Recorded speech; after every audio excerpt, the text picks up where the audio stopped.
nasci em 1943,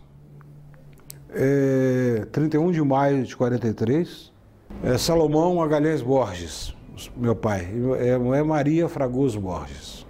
A minha mãe, ela é professora. Meu pai, quando eu nasci, ele era sargentão da polícia, depois fez concurso, foi trabalhar nos Correios e, ao mesmo tempo, quando ele entrou para os Correios, pouco depois ele entrou para os Diários Associados e foi trabalhar no Estado de Minas também, onde ele foi editor de economia, editor de esportes, foi editorialista do jornal. Nasci no bairro, aqui em Santa Teresa, a um quarteirão da casa onde é a casa dos meus pais, no fundo aqui, coincidentemente. Eles moravam lá de aluguel, né? E aos poucos, com um maior sacrifício também, foram construindo essa casa. Papai, como funcionário público, né, dos Correios, tinha acesso a financiamentos do IPASE. Com o dinheiro do IPASE, ele foi construindo. A gente veio para cá, a casa não estava pronta ainda. Quem morava em Santa Efigênia era minha avó, meus avós paternos. Na casa de cima morava, coincidentemente, a família Souza, do Enfio. Morava o Betinho, Enfio. Viemos para Santa Teresa. Eu me orgulho de ter ajudado a criar meus irmãos mais novos, sabe? Eu não criei meus irmãos mais novos, de forma alguma. Quem criou e muito bem criado foi meu pai e minha mãe. Mas eu dei uma mãozinha. O Lô do meio é o sexto filho. O sétimo, oitavo, nono, décimo primeiro nasceram aqui já nessa casa. Eu estudei no Instituto de Educação. Eu estudei, fiz grupo, fiz jardim da infância e grupo. Aí eu comecei a ajudar os padres aqui na igreja de Santa Teresa. Aí, influenciado por eles, eu fiz a admissão, e na época o científico, né? Eu fiz o científico em Campo Belo, no seminário dos padres Crúzios. Eu achei que eu tivesse uma vocação para padre. E jamais pensei em ser músico, sabe? Música começou a aflorar em mim, lá em Campo Belo, no seminário, quando tinha o padre Cornélio, que era um camarada que tocava órgão muito bem. Eu virei solista, porque era muito afinadinho. Virei solista do coro do seminário. Escola Apostólica Santa Odília, o nome da escola. E aí esse cara, rapaz, ele improvisava em cima dos temas de Bach, no órgão, fazia improvisos maravilhosos. A gente ouvia muito música clássica na época lá, mas falei, mas isso aí não tem na música do Bach, não. Mais tarde eu fui descobrir que ele improvisava em cima do Bach, de tão craque que ele era, um padre holandês. Os padres eram todos holandeses. Aí começou a aflorar em mim. No seminário eu comecei a descobrir que não era a minha vocação. Quer dizer, essa coisa do celibato do padre é um negócio complicado. Campo Belo tinha cada gatinha que você não imagina. Eu vi as gatinhas e falei, não vai ser possível. Não é minha onda, não é minha praia. Aí vim para cá. Aí concluí meus estudos. Eu não fiz faculdade, não. Mas concluí meus estudos aqui. Corrido de alguns colégios. Correndo de alguns colégios aqui, porque essa coisa de ser meio disciplinado, fui muito disciplinado mesmo, não adianta negar isso. Rebelde, na época falava-se rebelde. E aí aqui em Santa Teresa eu comecei a jogar futebol, eu era razoavelmente, sabe? Porque na verdade eu dava muita sorte, fazia muito gol. Quer que jogar bola bem ou não? Jamais. E aí comecei a jogar nos times de futebol. E no Santa Teresa, esse Santa Teresa que tem aí até hoje, tinha uma sede ali, onde é que é o bolão, ali perto na parte de cima, era a sede do Santa Teresa, na Rua Mármore. E lá tinha as horas dançantes, os gritos de carnaval, a época de carnaval. E ali sempre tinha um conjuntinho tocando e eu só de butuca, prestando muita atenção, sabe? Aí, eu menino ainda também, uma pessoa que foi muito influente na minha vida foi o tio João, irmão da minha mãe. O tio João era um mulatão alto, boa pinta, tocava um violão muito bem, cantava, tinha voz bonita, e ele me deu um cavaquinho de presente. Aí eu e o Tijão começamos, a gente fazia duetos aqui, homéricos, aqui em casa, a meninada cantando junto, etc e tal. Aí eu fui começando a interessar por música, e aí eu fui conhecendo algumas pessoas que já eram profissionais de música. Coincidiu também, o Salomão sempre sacou muitos filhos, sempre sacou qual era dos meninos, ele foi e comprou esse piano aí. Que foi assim, porque todo mundo é autodidata. Então a escola de música do Lô Borges, do Marilton Borges, do Telo Borges, é esse piano, sabe? Começamos a aprender piano e tocar, e eu tocava um violão, arranhava um violãozinho, etc tal, papai. E quando eu pensei que não, eu estava entrando, nem como violonista, como cantor, comecei a entrar no meio. Eu já estava perto dos 20 anos. Eu comecei a cantar em conjuntos aqui de Belo Horizonte e assim, muito bem orientado por pessoas como Gilberto Santana, um grande cantor que tinha na época aqui, o próprio Célio Balona, menino ainda, ele é pouco mais velho que eu, pouca coisa. O Balona teve que pegar autorização do juizado de menores, o pai dele emancipou ele para ele poder tocar na noite, senão não tocava. Então, fazendo amizade com essas pessoas, Elvis Vilela, que foi falecido recentemente, grande pianista, a mãe dele pianista também. Aí com essas pessoas você vai aprendendo as coisas. Fora as marchinhas de carnaval, que faziam muito sucesso, e fora, por exemplo, tinha um pessoal que meu pai adorava. Então eu ouvia por ter de ouvir, mas não que eu gostasse, que era Orlando Silva, Silvio Caldas, que o pessoal da Seresta, pesada mesmo. Eu não curtia muito não. Mas aí começou a aparecer esse pessoal do pré-Bossa Nova, que era o Dick Farney, o Johnny Alf, sabe? Silvinha Telles. Era exatamente uma forma diferente de harmonizar as músicas, sabe? Já era uma harmonização mais complexa, mais elaborada, sabe? Eu ouvia muito também esses cantores mais seresteiros, porque as orquestrações eram maravilhosas. Aí depois é que eu fui saber quem era Radamés Inátali, quem era Lírio Panicali, que eram grandes músicos, grandes maestros, contratados. O próprio Jobim escrevia muito arranjo para esses artistas. E o que mudou minha vida, realmente, que da água para o vinho, eu era estafeta dos Correios na época, imagina, entregava telegrama por aí. Foi quando ele nas lojas Gomes, que tinha na Afonso Pena, pouco antes da prefeitura ali, eu ouvi um tal de João Gilberto, cara. Aquela coisa minimalista, né? Simples, mas ao mesmo tempo complexa. Falei, o que é isso, gente? Aí um dia na televisão eu vi o Tamba Trio, com o Luiz Essa, o Bebeto e o Ohana, que eu até perguntei, cheguei lá, tem alguma coisa do trio Tamba aí? A moça falou, a moça que sempre me vendia disco, porque eu tenho muito disco, né? Até hoje eu tenho essa mania de disco. Ela foi e falou assim, não, eu tenho, não seria Tamba Trio, não? Eu falei, é esse, me dá aí. Ela falou, acabou, mas vai chegar segunda-feira, vai chegar. Segunda-feira eu estava lá na loja, me dá isso aí, sabe? E mais tarde, quando eu vinha conhecer o Luiz Essa, eu falei com ele, um dos primeiros a comprar disco seu foi eu lá em Belo Horizonte. E o Luiz Essa, ele misturava o clássico, que ele tinha uma formação clássica muito grande, com jazz e com sabor de Brasil. Então era uma coisa que não se tinha ouvido ainda no Brasil. Mas a percussão bem brasileira, né? Já que o Ana, antes do Ana era o Elcio Milito.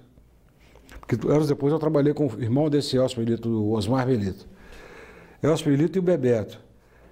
E ele não era propriamente um baterista, o Elcio Milito, ele era mais um percussionista. Então ele usava muito bem os coros, né? O tantã da bateria, tocava de escovinha, mas era um negócio assim delicioso. Eles vieram a Belo Horizonte, onde hoje é o Minas Centro, na época era o auditório da Secretaria Estadual da Fazenda, da Saúde. Era um dos maiores auditórios da cidade.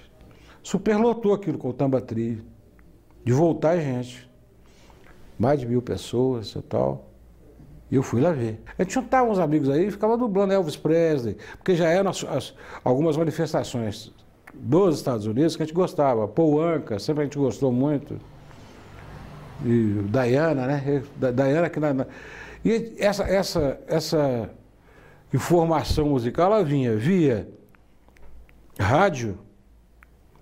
Eu me lembro que tinha uma eletrola grandona aqui em casa, que não existe mais, que eu ficava tentando pegar a Rádio Jornal do Brasil do Rio, então de noite o sinal ia, voltava, e eu ficava, porque na época era a melhor rádio, sabe? A nível de programação, coisa que tocava coisa que me tocava também. Tocava jazz. E a verdade é que eu fui me apropriando da música. Ainda menino, eu me lembro que eu pegava umas garrafas de água e graduava. Graduava cada um pouquinho, depois botava mais um pouquinho. E cada tanto de água que eu colocava, ela dava uma nota diferente. Aí eu pegava o garfo aqui dentro da casa, e aqui tinha um murinho pequenininho, aqui na porta do meu... Era um murinho, em vez desse portão maior que tem hoje. E eu botava as garrafas em cima do murinho e começava a tocar as músicas da época. Ah, juntava a gente, cara. Pra ver, esse menino é diferente, tocando. E eu tocava, solava tudo. Nós tínhamos o nosso trabalho, tinha os nossos golos, que ninguém é de ferro, né? A gente tomava muita cerveja, as cachacolas, as coisas.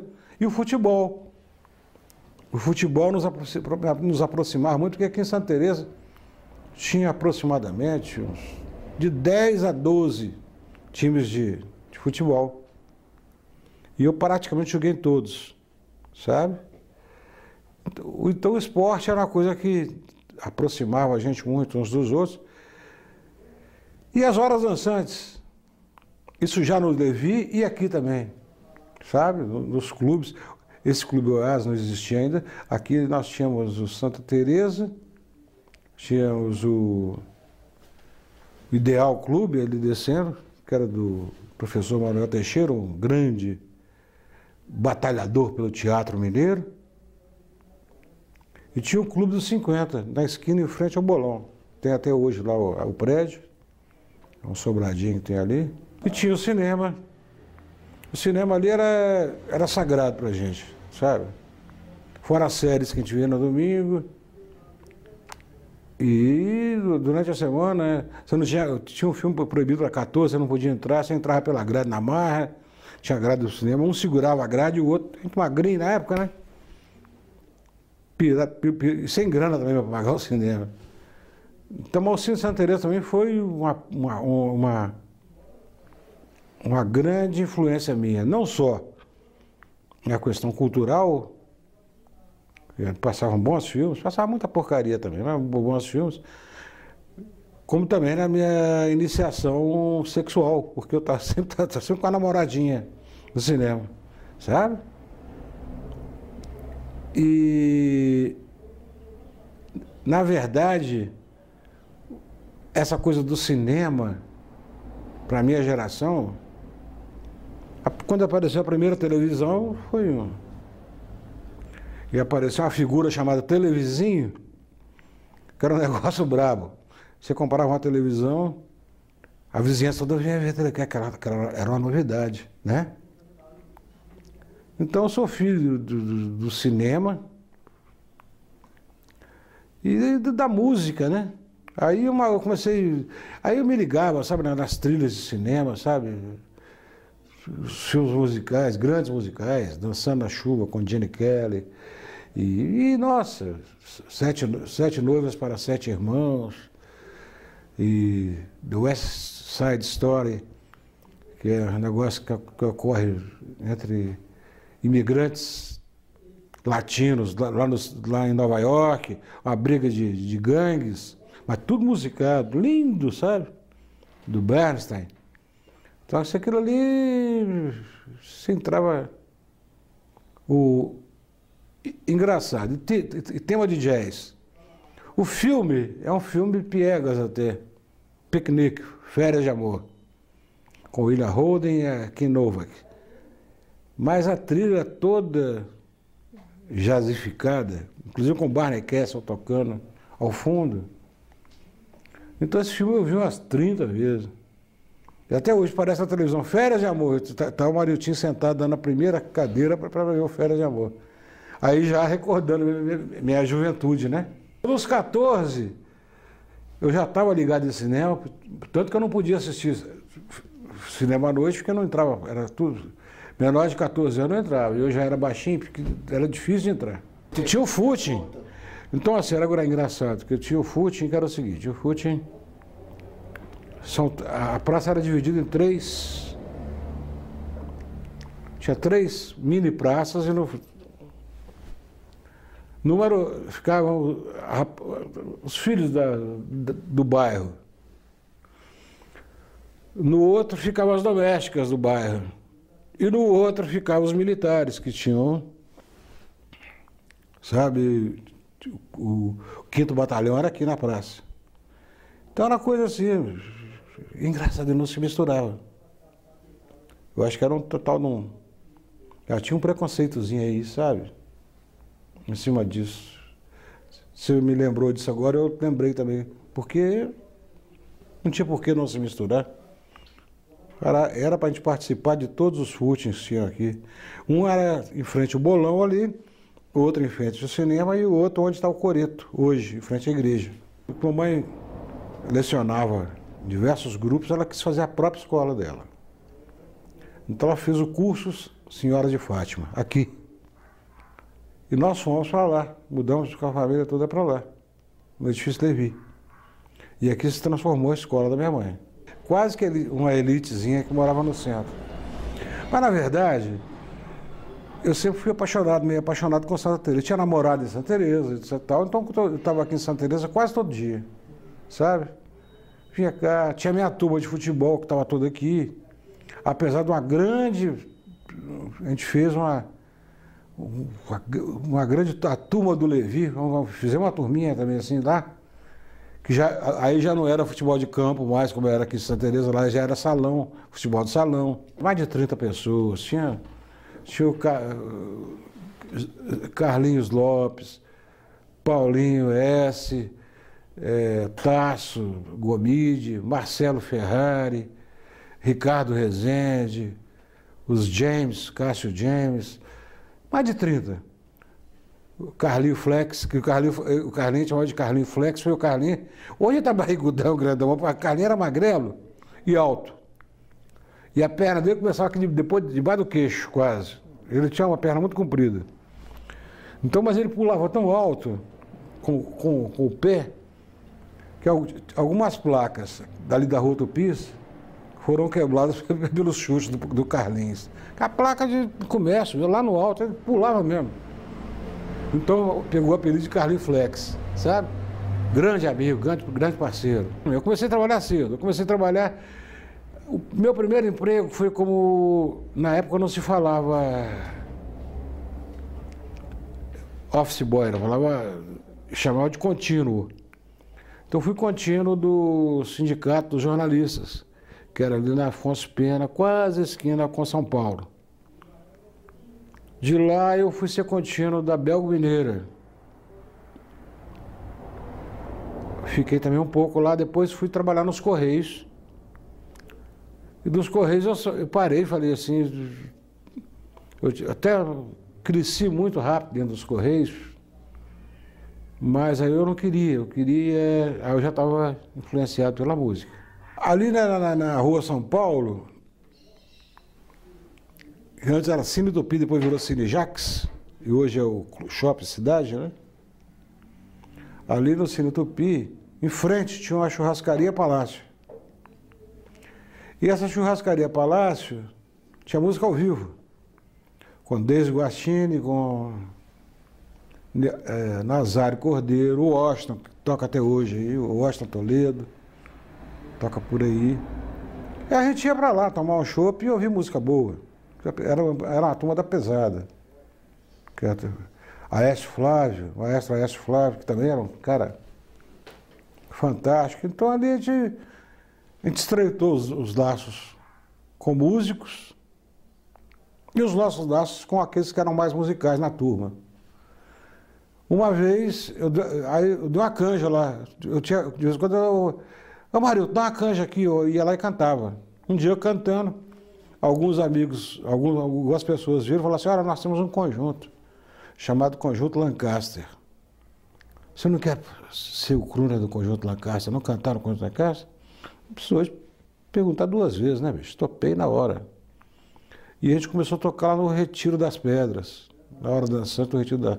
Jantar dançante do Retiro das Pedras, todo final de semana. A gente puxava muito pela memória. Alguns sucessos em inglês chutados violentamente, no inglês mais macarrônico que você possa imaginar, chutado mesmo. Um Georgia, que se eu cantar o Georgia hoje, do jeito que eu cantava, eu morro de vergonha. E a gente cantava aqueles sucessos de Ray Charles e os sucessos que tocavam, os sambas do momento. Ray Cunliffe estava muito em moda, a gente fazia Então a gente fazia de tudo um pouco. Era coisa bem eclética, porque era tocando para as pessoas dançarem. Esse grupo fazia o Marco Antônio Quelotti, Marco Aurélio Quelotti, irmão dele, o Roberto, já falecido Roberto, guitarra, o Carlos Albero no vibrafone, o Carlinhos Soares na bateria, ou no contrabaixo. O Marco Aurélio Quelotti era baterista. O Marco Antônio Quelotti, piano, e eu era o cantor. Mas nessa época eu já tinha uma noção bem boa, via violão, de harmonia. Então, na verdade, eu exercia quase que, não oficialmente, mas eu já era tipo um diretor musical. Já cheguei sendo um diretor musical. Ah, essa música não toca assim não, cara, toca assim. Aí pegava, ensinava, assim, como é que é? Morava no 17º andar, vim descendo, que acabou a luz, estava sem elevador e eu tinha que ir para o trabalho. Sabe que eu trabalhava no Correio. Aí vinha descendo, quando eu ouvi um negócio, eu falei, que isso, gente, que som é esse, maravilhoso. Quando eu vi era o Bituca, era o Milton Nascimento tocando. Parei, lógico, falei, eu também gosto de música, de vez em quando eu dou umas canjas por aí, isso e tal. Agora, se você for lá em casa, você vai conhecer músico na casa, mas nós somos 11, dos 11, pelo menos uns 6 toca violão, canta. Mas aí a gente começou a ir lá para casa, e eu fazia reuniões sempre lá, porque era o último andar, então você via a cidade toda lá de cima, era um lugar bonito. Então eu fazia umas reuniões com os músicos, né? Aí eu comecei a entrar na turma da escada, eu e o Bituca começamos a fazer o som junto, sabe? Aí que nasceu o Evolução, porque chega Wagner, do sul de Minas, entra o Marcelo Ferrari, que morava no Levi, e era um cara que tinha um falsete maravilhoso. E a banda vocal da época, da moda, era os Cariocas. E aí eu comecei a notar de perto que eu estava convivendo com um gênio, que é o Milton Nascimento, que as introduções que ele fazia já eram músicas fantásticas. Eu falei, gente, esse cara não é desse mundo, não. Ele veio para trabalhar como escriturário no escritório de Furnas. Até uma senhora que foi chefe dele, ela me falou que ele era um dos melhores datilógrafos que ela tinha visto, que tinha tido lá em Furnas. Aí depois ele largou Furnas e foi embora para São Paulo, mas aí mais na frente. Aí nós fizemos... Aí começamos, aí que a gente... O nosso laço com o meio musical da cidade, porque eu já era eu e mais um. Me lembro, inclusive, um caso interessante, que na boate, tinha uma boate chique do Society aí na Praça Raul Soares. Aí nós A gente morava no Levi, né? Vamos chegar lá para ver. Chegamos lá, fomos barrados, eu e o Bituca. Eu porque estava mal vestido, o Bituca porque era preto. E o porteiro foi na cara dura, ó, você está muito mal vestido, e você é preto, então nenhum dos dois entra aqui não. O Bituca tinha os W's Boys lá no sul de Minas, que era Wagner, não sei o quê, Wagner, Walter, não sei, um monte de W. E o Bituca eles botaram o Wilton. Não vou lá de chamar Milton, ele era o Wilton. Aí eu fui convidado para fazer esse Lancaster, e ele foi para o conjunto Holiday. Mas o Bituca não gostava de baile. Então, porque a gente mais velho, quando chegou, foi nos bailes da vida. Eu falei, Bituca, cuidado comigo, que eu vou contar isso para os outros. Que você não gostava de baile. Ele realmente não gostava. Mas ele foi cantar esse conjunto Holiday. Aí nós fomos para São Paulo. Foi a primeira vez que eu entrei no estúdio de gravação e o Bituca também. E com esse conjunto Holiday nós gravamos na época era o compacto, que era um vinilzinho pequeno, com 4 músicas, onde a faixa, que o título, a faixa que puxava o disco era o Barulho de Trem, que depois ele veio a gravar naquele disco Kruner. Banco de estação, lugar de despedida e emoção, comigo é diferente, apenas vem. Que era também uma música carro-chefe do nosso Evolução. O Bituca já foi convidado para cantar sozinho num conjunto. Depois o Wagner foi chamado para tocar num outro conjunto. Eu já estava tocando em outro também. Aí a gente já foi... Porque essa coisa é engraçada, essa coisa ela é... A carreira musical ela é complicada. Por exemplo, nós tínhamos aqui uma grande banda de baile, alguns anos depois, poucos anos depois, o Gemini 7. O Gemini 7, todo mundo foi convidado para tocar em algum lugar. Jamil Jones foi para o Rio. Sabe? O Rubinho, o Jamil foi, também errou. Então tem uma época que a banda tinha 7 caras, uns 4 ou 5 desceram para o Rio. Então era complicado, sabe? Muito complicado.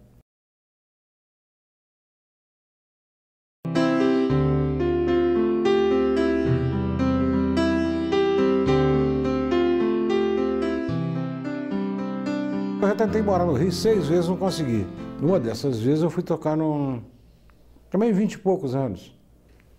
Da primeira vez eu fui tocar na Turma da Pilantragem, que era uma turma que fazia agregada ao movimento do Wilson Simonal, do Casa Imperial, do Nonato Buzar. Mas tinha uma briga de gravadoras, essa era da Poligram, e quem comandava era o Nonato Buzar.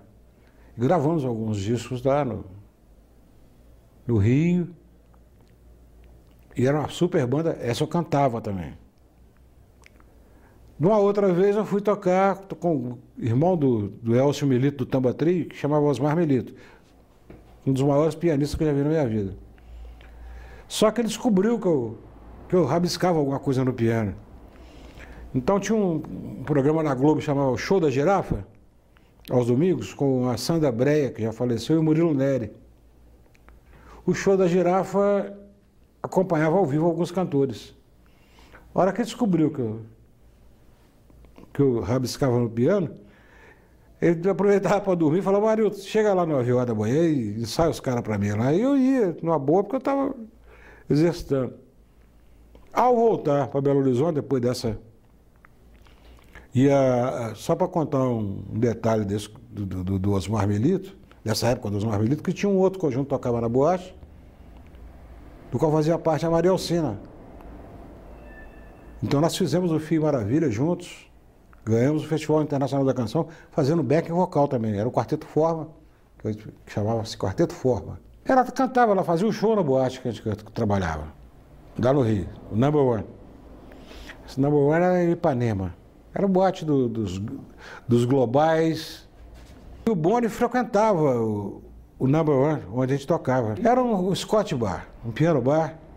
Foi lá uma vez que o Baden Powell, por exemplo, ele tinha que tocar, foi convidado para tocar para a festa do Exército, lá do 2º Exército, do Rio, acho que é o segundo exército.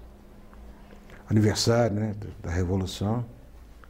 Ele enfiou a cara no uísque, moço. Mas estou lá no camarim. Aí nós fizemos o esfria-sol, começamos, com a banda do Osmar Melito. Aí quando nós chegamos no camarim, o homem não estava aguentando nem falar. Aí, infelizmente, ele não fez o show, não. E eu acho que ele sofreu algumas retaliações na época, tanto que pouco depois ele foi embora para o exterior, o Baden Powell, que era, na época, foi, né, um dos maiores violonistas do Brasil, de todos os tempos.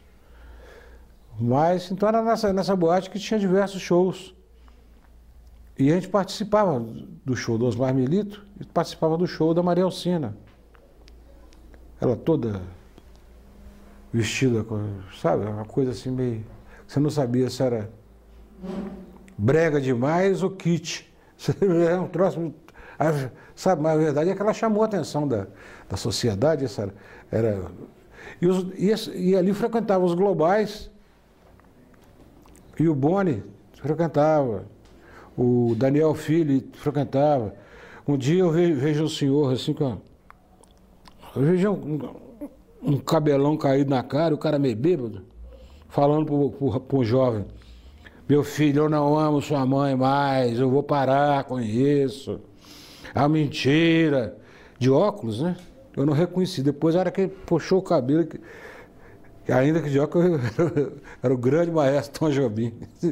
Foi quando ele separou da primeira mulher. Ele estava conversando com o Paulinho Jobim, tentando explicar que estava separando da mãe. Então, assim, esse pessoal assim, mais famoso ia muito lá. Então, voltando ao filme Maravilha. Então,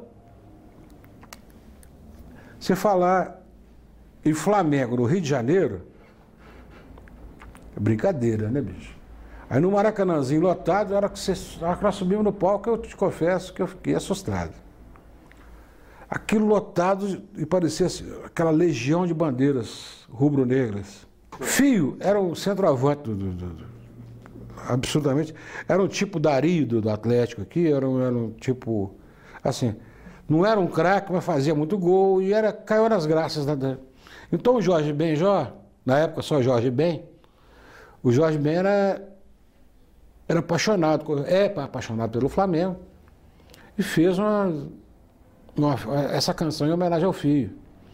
E nós conhecemos essa canção lá na boate, porque o Jorge Ben também frequentava a boate. Então, de vez em quando, ele dava canja, ele pegava o violão, o meu violão, brincava, Fio Maravilha, e a gente cantando junto com ele. Aí o Daniel Filho veio e falou: pô, essa música no festival, cara. Tava as inscrições, pô, essa música no festival, vocês cantam junto com ele? Aí já começou a entrar, começamos a mexer nas gavetas de cima já, né? Aí fomos para lá, pro Maracanãzinho. A gente só assustou, foi aquela coisa louca. Então, a hora que acabou a música, coisa inédita em festival, só tinha torcida do Flamengo lá dentro. E a torcida, mais um. E a gente ficou sem saber, né? Porque festival você canta música, apresenta e vai embora. Aí passa o Boni por baixo, assim, fora do alcance das câmeras, mas passa por baixo, no fosso, assim. Repete, pode repetir. Eu que mando nessa porra. Desse jeito. Repete que eu tô mandando. A gente fez o filme Maravilha de novo. Aí, bicho, eu acho que se tiver depois participamos ganhamos a fase nacional e depois fomos para a fase internacional, ganhamos também. Mas é uma emoção assim difícil de descrever, sabe? Porque são alguns milhares de pessoas, né? Na verdade, eu acho que o festival ele tinha uma conotação de competição. E música não é competição, né, cara? Se você faz com a conotação mais de mostra,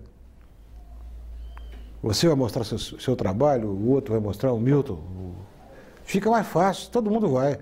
Agora, você bota, porque vira todo mundo amigo. Eu vou competir com um amigo meu, para ele tirar o segundo, tirar o primeiro, eu pegar uma grana maior do que a dele. Naquela época valia. porque ninguém conhecia ninguém. Mas à medida que os caras foram ficando amigos uns dos outros, os festivais foram perdendo a importância. Fora aquela que a gente vivia nos anos de chumbo, né? Uma vez, tocando à noite aí, a Polícia Federal quis me pegar, papai teve que levar Papai, na época, era presidente do Sindicato dos Jornalistas, ele teve que levar o advogado do sindicato, porque era uma brincadeira que eu fazia no Rio de Janeiro. Aliás, quem fazia essa brincadeira era o Nereu, do Trem Mocotó. Que era assim, lá no Japão, o China come sentado no chão, mas quem tiver furúnculo, quebra a tradição. Aí eu botava o povo a cantar comigo. Agora a segunda parte. Ele falava, a segunda parte é o seguinte, botaram fogo num toco de árvore.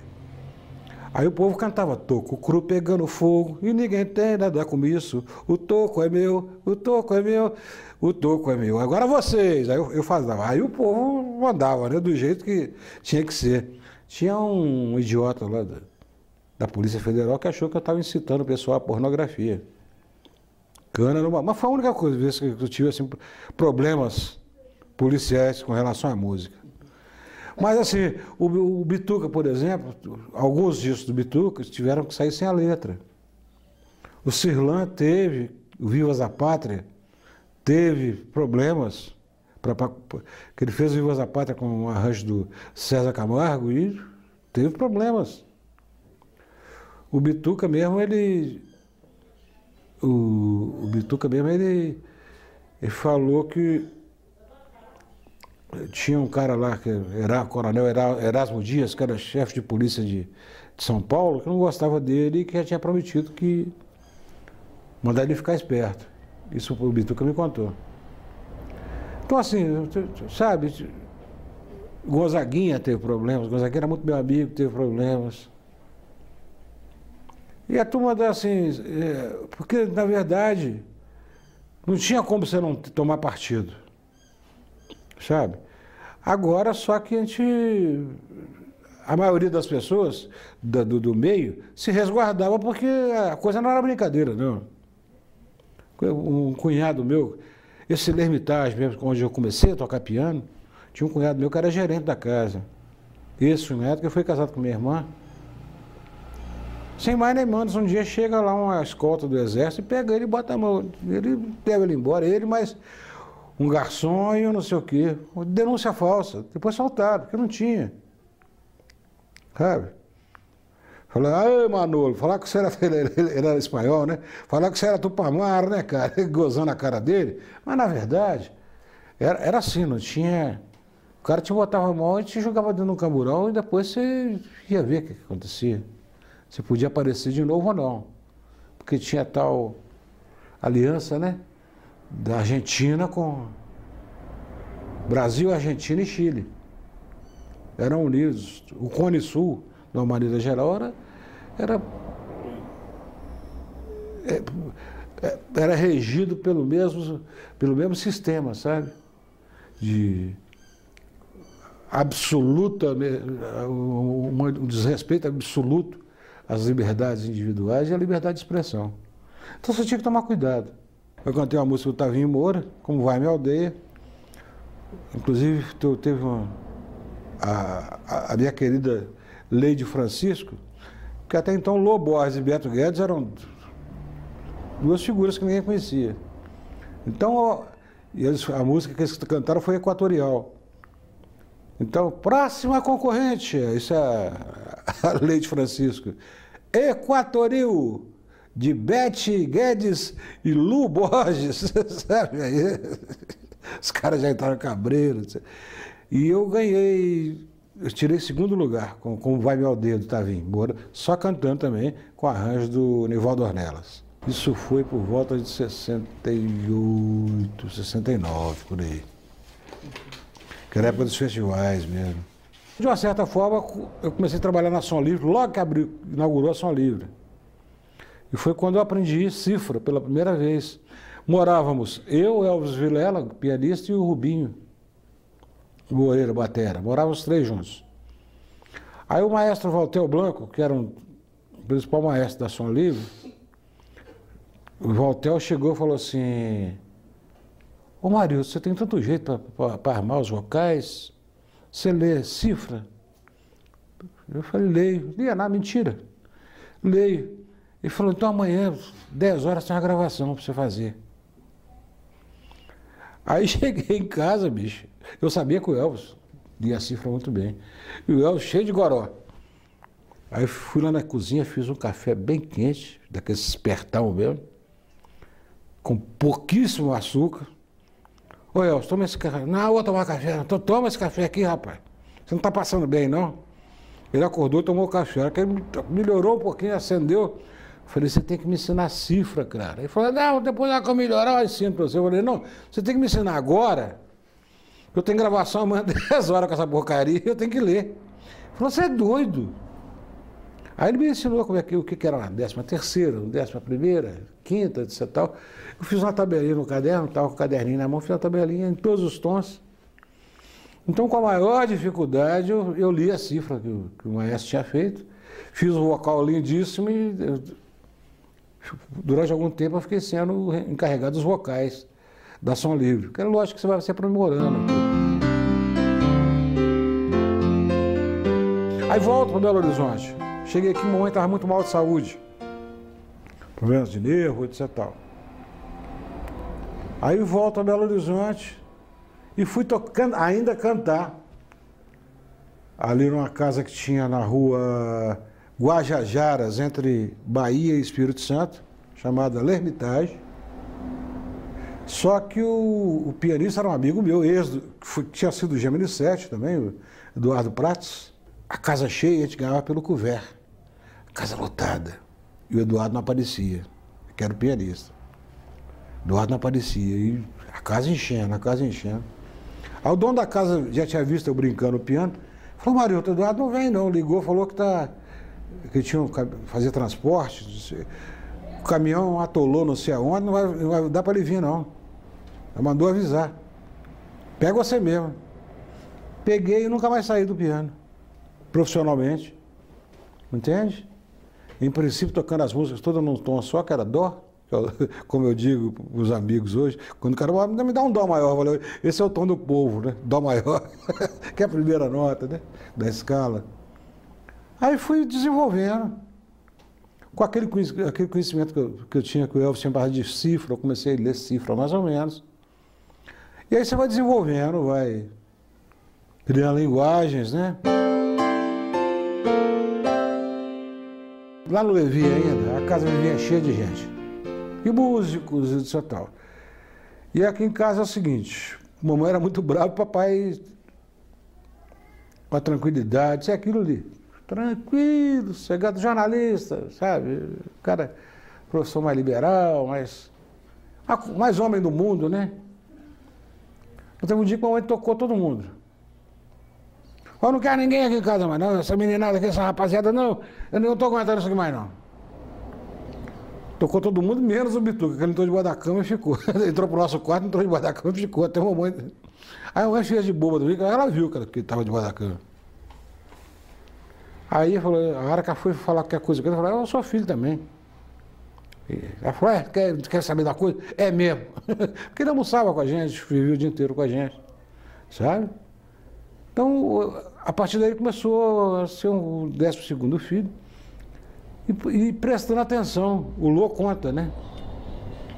E a parte dos ensaios que tinha era a parte que ele gostava, ele menino ainda, a parte que ele gostava mais quando acabava o ensaio, que ele ia lá e mexia nos violão de todo mundo, bateria, piano, teclado, o que tivesse, ele mexia. E um dia o Lô mostra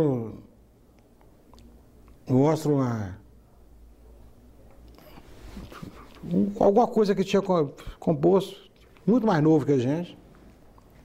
Mostra pro Bituca. O Bituca... Ele falou, estou embatucado aqui, como é que faz? Aí o Bituca pegou outro violão, os dois começaram a trabalhar em cima. O Bituca fez a segunda parte. Chega Marcinho do trabalho e tinha acabado a luz também. Aí vem minha mãe com a vela, ilumina o papel que o Marcinho está escrito, e nasce a música Clube da Esquina 1. Sabe? que eles se referiam vamos lá para o clube.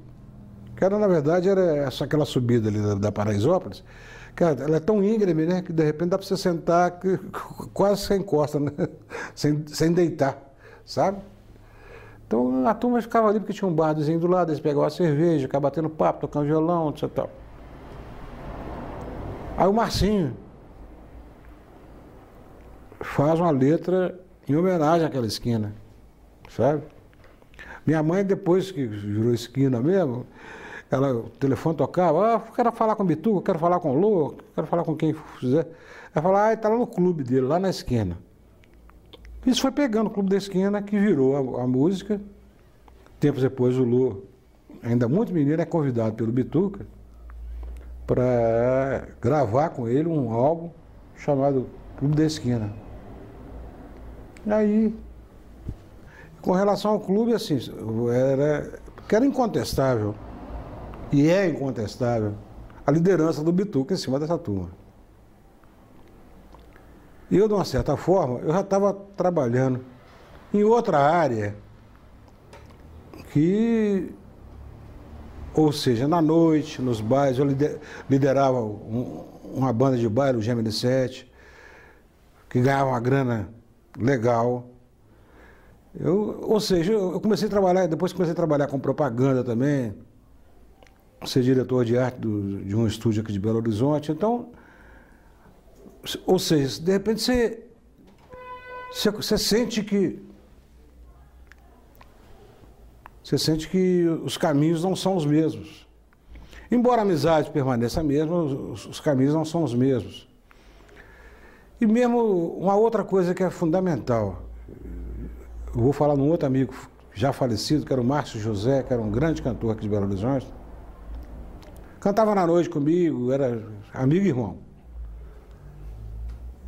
E aí o Djavan, que foi meu substituto no conjunto do Osmar Melito, quando eu saí, voltei para Belo Horizonte, ele é que ficou no meu lugar. Tive que passar o repertório todo para ele, etc.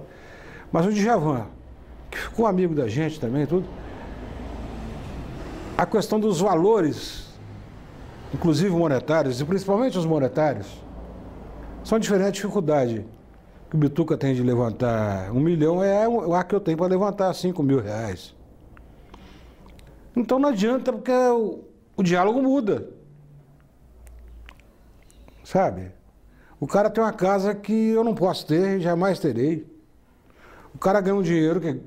Isso já, lá atrás, a gente já sentia isso. Eu vou lá, não, eu vou ficar... Deixa ele lá com a... Volto a dizer, deixa ele lá com a piscina dele, desde que ele deixe minha bacia sossegada. Entende? Eu não vou... Então assim, eu comecei a me afastar a partir daí. Que eu senti que... Uma outra coisa que me incomodava na época, um pouco, talvez também, porque o Clube da Esquina foi um movimento que ele nunca... As pessoas entravam e saíam, transitavam. Ele passava um pouquinho pelo clube, depois saía, ia para outro canto e tal. Não vou citar nomes, evidentemente, mas chegaram algumas figuras com as quais eu não me identificava muito, sabe? E já eram amigos do Bituca, etc. Eu falei, eu vou ter que sair fora, porque senão posso até maltratar amigo de amigo. Eu não vou fazer isso. Eu já tenho meu trabalho. Né? Então, por isso é que houve essa... Tanto que a amizade continua a mesma, sabe? A gente é muito amigo. A gente confia muito no outro. Quando eu tenho alguma notícia esquisita do Bituca, questão de saúde... O Bituca é outro também que não bebe mais, como eu, porque a gente já bebeu a cota da gente. Nossa cota, aos 70 já encerrou, não tem mais, sabe? Mas quando eu falo assim, o Bituca não está muito bem de saúde, eu já ligo para ele, quer saber o que está acontecendo. Quando ele se separou da primeira mulher, eu fui o primeiro amigo, tive que achar ela no Rio, que ele tinha saído de casa para ficar num canto. Fui encontrá-lo lá e conversar com ele, consolá-lo. Isso é assim mesmo, casamento é isso mesmo, sabe? Porque estava muito abatido com a separação. Quer dizer, ou seja, aquelas coisas do dia a dia, de amigo, ele foi meu padrinho de casamento, sabe? Mas, por isso é que eu, de repente, a hora que eu vi, eu estava numa outra trajetória já, completamente diferente da que ele e os meninos estavam seguindo. Se for de lamentar, é isso, que eles estavam na trajetória que trouxe a eles fama e fortuna. Em 80, a gente gravou o disco dos Borges. Foi a primeira mulher do Marcinho, a Duca. Ela vivia falando, vamos gravar um disco com os irmãos todos juntos, etc. Tal, vamos gravar, grava. Tudo. Falei, vamos embora. Então gravamos, eu ajudei na produção do disco. Nessa época, aí eu fui divulgar o disco na Rádio Confidência. O disco pronto, fui divulgar. Aí encontro lá com um grande fraternal amigo, Claudinei Albertini. Claudinei foi lá nas épocas áureas do Brasa 4, que era um programa jovem da TV Itacolomi. A gente andou participando dos programas juntos. Aí tinha um irmão que faleceu num desastre. Ele e o irmão estavam juntos num desastre. Aí eu chego lá, Claudinei, vamos divulgar aí, da família Bosta aí. Entrei no ar lá, e ele me botou no ar para conversar comigo, locutor, ele era coordenador da rádio. A hora que eu voltei, ele falou, bicho, você fala bem rádio. Você não conhece música, você não quer vir para cá ajudar? Ele estava retomando, porque tinha sido afastado da direção, e tinha voltado para a direção da rádio. Eu estou refazendo a minha equipe, você não quer trabalhar comigo aqui não? Eu falei, só se for agora. Aí comecei a trabalhar com ele, aí fizemos um programa chamado Boca Livre, que era um programa só de atender pedido, mas a gente brincava com todo mundo, sacaneava todo mundo. Foi ele que lançou esse padrão Foi lá nos anos 80, que lançou esse padrão, que hoje é comum, de dois locutores, um locutor, locutora, brincando, conversando. Ali eu já fui me inteirando mais de rádio, a pouco, quando eu pensei que não, eu já estava dirigindo emissora de rádio. Andei dirigindo a Inconfidência, tanto o FM quanto o AM. Andei dirigindo a Rádio América. E aí comecei, quando eu vi, eu estava dentro da comunicação. Aí, mais um motivo a me afastar da rota que o pessoal estava.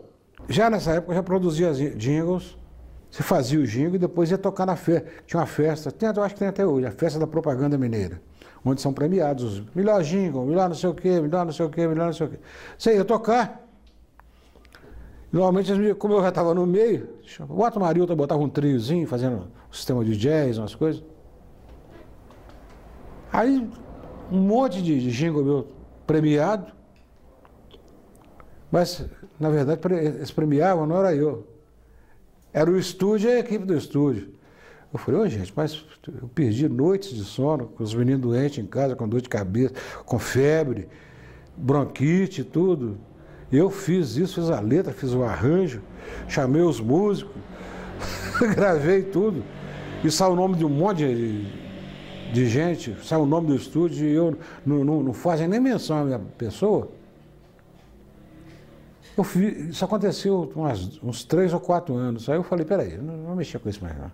Comecei a sentir que o mercado já estava se retraindo. Digo, já estava fazendo um monte de gente aí, fazendo bons jingles, né, de porcaria, eram bons jingles em casa. Aí eu fui sair fora do mercado, comecei... Aí já parti para uma nova fase da minha vida de noite, que era a fase da sequência, trabalhar com as coisas sequenciadas. O sequência é o seguinte, você pega o arranjo e faz ele todo o teclado, inclusive bateria, baixo, trompa, guitarra, você faz ele todo. Depois você deixa uma beirada ali, você tocar ao vivo na hora para o cliente não se sentir enganado, né? Falar, pô, tem uma orquestra, mas não, cadê a orquestra? Etc. Não.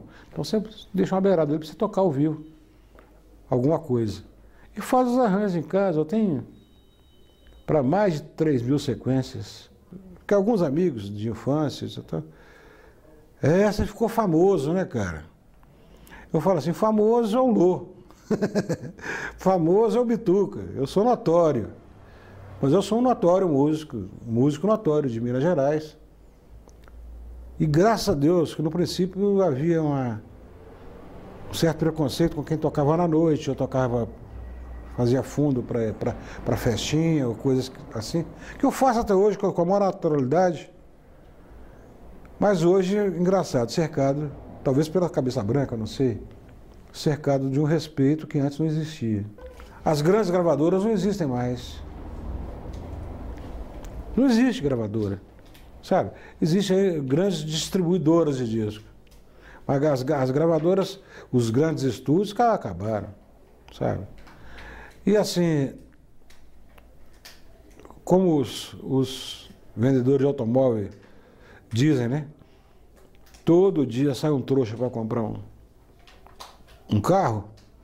Os donos de estúdio falam, todo dia sai um trouxa de casa para gravar um disco.